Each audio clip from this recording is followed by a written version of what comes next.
Okay, so I'm going to be presenting Paris versus Grasse in the 18th century. So I'm going to start with Paris. So Paris was the second largest city in Europe after London with a population of 600,000 people. In the 18th century, it witnessed many historical events such as the construction of the Place de la Concorde, Les Champs-Élysées, and also the founding of the Louvre Museum. The 18th century, as David explained, was like called... Siècle des Lumières. Thank you. French Enlightenment. So Paris lived the French Revolution and the end of reign of Louis XIV. And by the way, he got killed like in the Place de la Concorde you mentioned before. He was guillotined. Oh. So, and now Grasse. It doesn't really have much history, but it was specialized in leather tanning, and they came up with the scented leather because regular leather smelled bad. However, end of the 17th century, beginning of the 18th, high taxes on the leather and a competition from Nice brought a decline for the leather industry. Nevertheless, the scents from Grasse like lavender, myrtle, jasmine, rose, orange blossom, and wild mimosa, it made Grasse win the title of perfume capital of the world.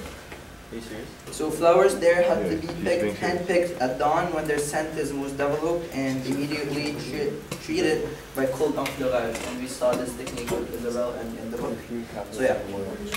So perfumes in the 18th century. So yeah, it was worn by female to demonstrate their social status.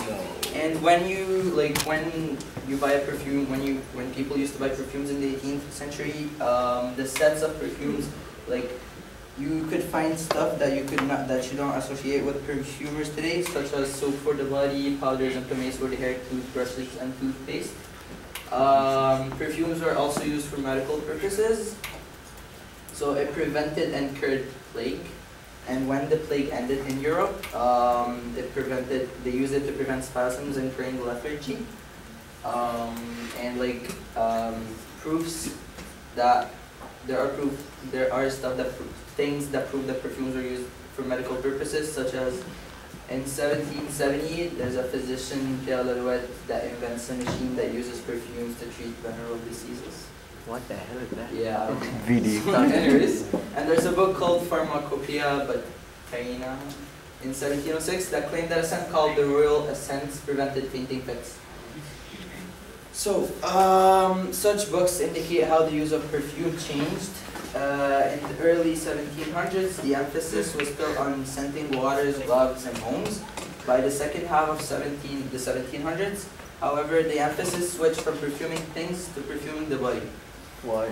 And then the word perfume in the dictionary in the 17th century usually referred to substances that released odor when heated, but then in the 18th century they changed it, relating to their medical uses.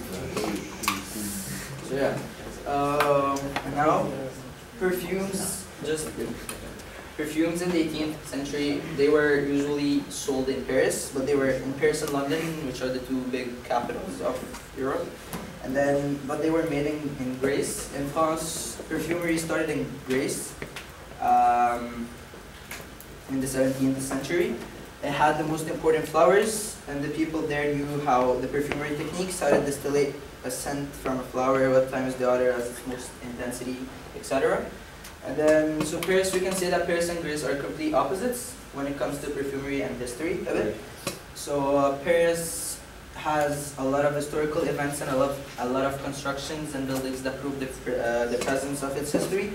But perfume-wise, Grasse has been the perfume capital of the world since the 18th century, and it kept her first place till right now. So yeah, people still go to Grasse just to learn how to make perfumes and like visit perfumeries and museums about this. So there's an example from the book where we see Paris and Grasse together in the same passage. So Gunui asked Baldini if there are any more techniques to like extract a scent from a flower or a thing. So Baldini felt a pang in his heart. He could not deny a dying man his last wish. And he answered, there are three other ways, my son, enfleurage à chaud, enfleurage à froid, and enfleurage à l'huile. They are superior to distillation in several ways, and they are used for extraction of the finest of all scents, jasmine, rose, and orange blossom. Whereas Kuno in the south, us answered Baldini. Above all, in the town of Grasse. Good said Bernard. So we already see that in the book. Susskind shows that Grasse is superior to Paris in like perfume wise, and that he mentioned already some of the flowers that we talked about earlier. Yeah. So my question for you guys, we see that Grenouille's journey in perfumery started in Paris and ended in Grasse, where he created his last perfume. What is the significance of the towns in the book, and what could they be representing?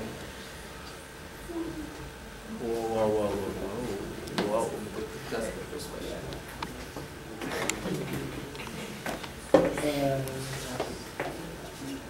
That's a tough question. Diego? Well, like Paris was like his origins, kind of like he was born there, and that's where he first started, like, you know, developing his talent and his interest in creating perfumes.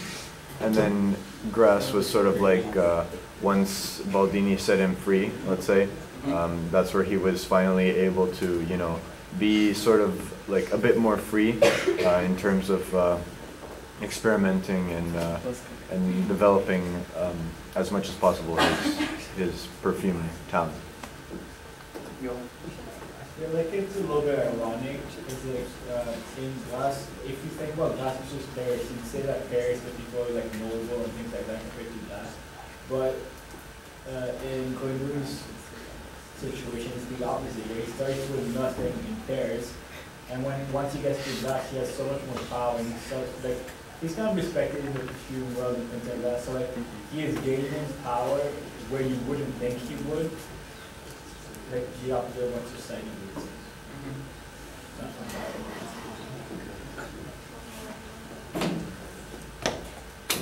David, you have I have a question for you. Yeah. Not for this. You said that perfumes in the 18th century only worn by women. Why? No. It was like they just like women used it to show their social status. It's Oh, just well, an example. men, like they were, oh, okay, got it. Dave. But I kind of find it weird that like he starts off where they sell perfume and he ends where they make Yeah, well, perfume. that's my question. How is it significant, or like what does it? Oh. Explain. So I'm from the top and now we're here. Well, it's very funny show. Yeah, exactly. Does it mean anything? like You got one of those? You got so hyped. I don't know why it be significant? Like why it would start where. I think this is reaching. So, Dirk mentioned things about Paris, and he also mentioned things about Grasse. So tell me, what connotations you have when you think of Paris, Well, the it's- city versus Grasse? Give me some more connotations. I think it goes back to just like the social class thing and how he goes, like no matter what, he's able to develop his talent or use it in any town. Like he learns about how to make it in Paris, like with Baldini, and uses it in Grasse. from. Oh, it's actually weird because if Grasse was so so known to be like capital of perfume, how did they not like When he catch started on? Yeah, it was good. I don't know. I don't know what you're. I don't. Yeah, me neither. I don't know what I Okay, don't. hang on to it. Johan. Going back to the classes, like if you think about it, one side they're making perfumes, the other one they're wearing it. Like you think that Grenouille would have had more power there, wearing the perfume in Paris, which is completely false in his situation, because we know that like he gets the power after in Grasse. So like again, it's that idea of like a contrast between them, but like it's the opposite of his situation. Yes. Yeah, it was good, Doc. And also, like, geographically speaking, since it's like Yeah, Like he south was and in- north. yeah, South and north. exactly. So if he was in Paris and then he went south, like it's kind of, I don't know if it's symbolic to say like it went like downhill kind of. Yeah. Like, you know, that's where he died. That's where, you know, that's where he. Well, actually no. It didn't- Actually no. Yeah. Yeah, Came back that's true. up to Yeah. Paris So and then died there. exactly. Yeah. He ended up dying in Paris, right? in With Paris. the Yeah, not in perfume. Grasse. Yeah. All right. You know, well, yeah, the downhill thing. I thought I was going somewhere. No, no, it wasn't. It wasn't. All right. Well, maybe like. Not a severe. I Bang. don't know. You're gonna Right. reach. Yeah, I'm gonna pout. But he's going Probably just inside. focus for like engineering training. Can develop. So I think it has to do more with Paris is a place where perfume is consumed. It is used to mask and to cover up all the other smells, right? But there's only so far he can actually grow there. Do you see that? Like he can only do that distillation there, and that's as far as he can possibly go. Versus Grasse allows him to do a much more Gain more internal kind of development.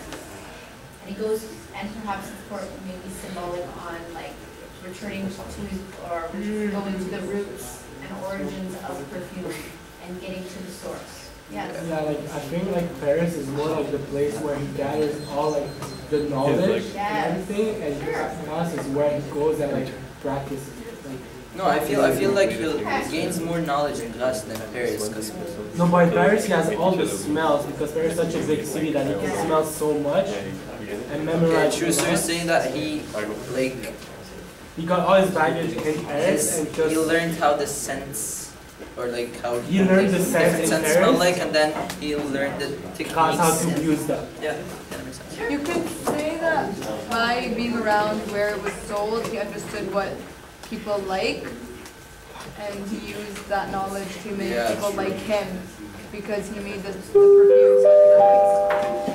Merci, Georges.